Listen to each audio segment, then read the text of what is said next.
uliokuwa na umaarufu mwaka wa 2022 wakati wa kampeni ya uchaguzi wa mwaka huo. Mtu empty, hana mpango, kazi yake tu ni TV, mtialala, ria, uganga, nini. Hata na hiyo story my friend, please, nawaomba. Watu wa Olkalau tumekubaliana.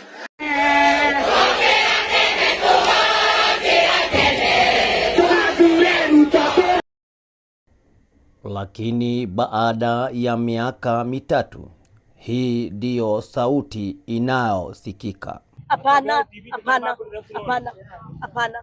Utire adu medido rero nagatrore kama tubedie. Nigetha ciana ciakire umuthi na ndoi kuria megukoma. One oru, my brother, tutigethaka. Hatuwezi kufurahia wengine wakilala njaa. Kuja kwanza na wheelbarrow. Hapa tumepewa wheelbarrow, hata niko nayo kwa nyumba, alileta hapa. Akasema hii ni ya kuinua mwenye ako chini mpaka juu. Hata alikuwa na bebo nayo akiwa hapa Githurai.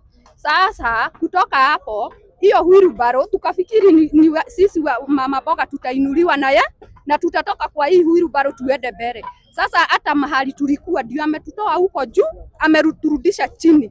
Akasema tunaenda Singapore. Because of siasa, hiyo tu ni siasa, hiyo tu ni propagandas. Lakini angekuja hapa aseme watu wa Githurai, najua tu mnapitia hivi na hivi na hivi. Mimi nitawaonesha njia ni hivi, hivi ndio tutafuata. 2027 sikatai, tuko na kula zetu. Hiyo 2027 jinsi tutakuwa tumekufa almost sisi. Tumepata kama tumebomolewa, usaidizi yetu ilikuwa inatoka hapa.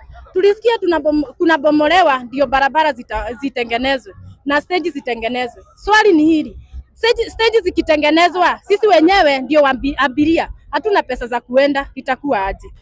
Nikiripotia Kupendeza TV kutoka mtaa wa Githurai 45, kaunti ya Kiambu, jina langu ni Charles Maina.